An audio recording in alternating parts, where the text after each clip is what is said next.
For 300 cycles, the trial sands of Nexus Prime had carried a color no storm could wash away. It wasn't rust. It was memory, the residue of blood shed by those who learned too late how the galaxy truly worked. Power decided worth. Strength defined survival. And hierarchy was law. Lieutenant Kira Vance stood alone where no human footprint had ever been allowed to settle. Her boots pressed into untouched sand, every step a quiet insult to tradition. Across from her rose Zarketh, champion of the Krell Dominion, nearly 3 meters tall, plated in black crystal scales that caught the light like sharpened glass. His claws unfolded with deliberate clicks, each sound echoing through the suddenly hushed arena. Around the proving circle, instructors froze. This ritual was ancient. Intervention meant disgrace. Hesitation meant death. Zarketh's voice rolled like a distant quake. Your kind does not belong here. I will end this quickly. Kira smiled. Not fear. Not bravado. Amusement. That alone unsettled him. 300 cadets watched, breath locked in their lungs. An emerging world's lone representative faced an empire's perfected predator. Between them lay only sand, custom, and a question the galaxy had avoided for decades. What if humans were never weak, just underestimated? 48 hours earlier, the shuttle cut through Nexus Prime's lead sky, descending past amber storms, violet ion clouds, and finally into breathable blue. Kira pressed her hand to the viewport as the Academy revealed itself, a vast sprawl of spires, arenas, and orbital docks. The Nexus Prime Military Institute trained warriors from over 400 species. Humanity had been absent, until recently. Earth's centuries of radio noise had finally been noticed. Not with greetings, but with probes. Analysis. Genetic audits. Threat simulations. Verdict, marginally acceptable. Her companion, a blind Silene navigator named Rith, angled his head toward her. First time off your world. She nodded. First time being the odd one out.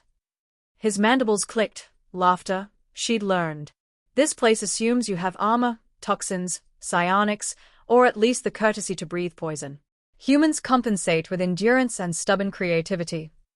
Sounds like a strength, she said. They didn't list it that way. Adapt or disappear. The Academy wasted no time humbling her. Zero-gravity combat assumed instinctive spatial awareness or magnetic limbs. Kira had neither. While Krell cadets anchored themselves with tail spikes and others clung effortlessly to steel walls, she spun helplessly. Until she stopped playing by expectation. She vented compressed air from her suit in controlled bursts, turning instability into momentum. It wasn't elegant, but it worked. Instructor Vela, an Aranthi with 6 limbs and 4 unblinking eyes, watched silently. Improvisation violates equipment standards, the instructor said. I redefined their use, Kira replied. The rules don't forbid adaptation. They assume competence. The comment came from Zarketh, observing from across the chamber.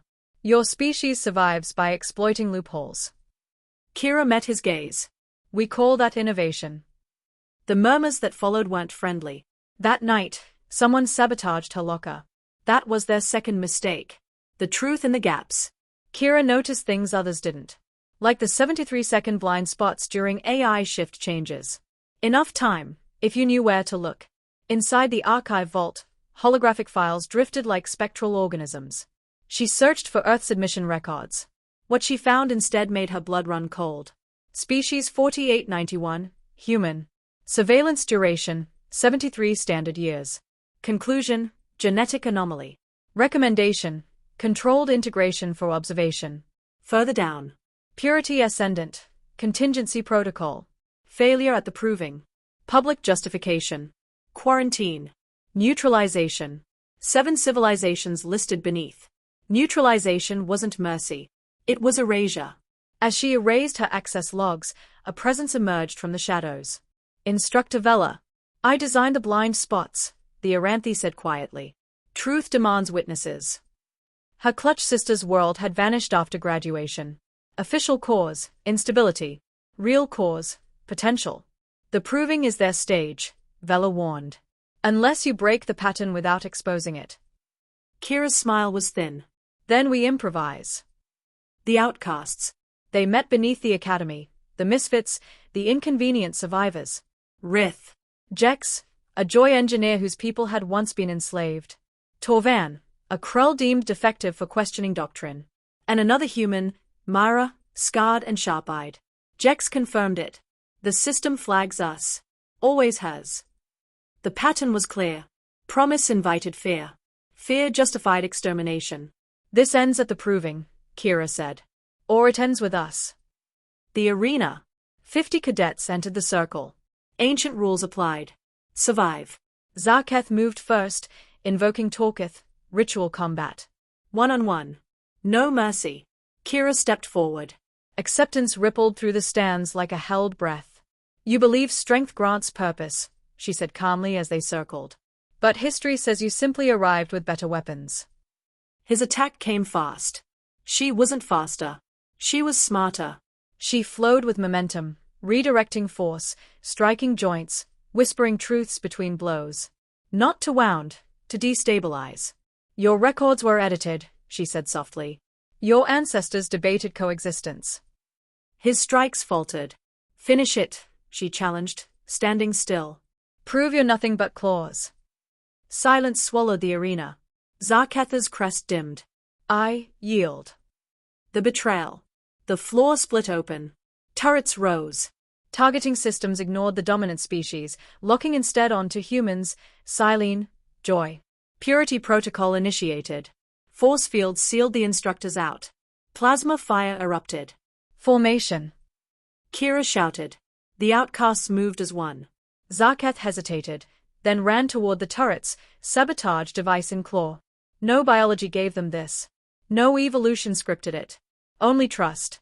Kira broadcast everything, archives, evidence, extermination logs, across every open channel. The galaxy watched. When the guns fell silent, the hierarchy lay exposed. Aftermath. The council convened within hours. Arrests followed. Reforms announced. Earth granted full membership. But ideology doesn't die easily. As Nexus Squad prepared to depart, the first integrated tactical unit, Jex handed Kira a data chip. 7 lost worlds. Still silent. Kira closed her hand around it.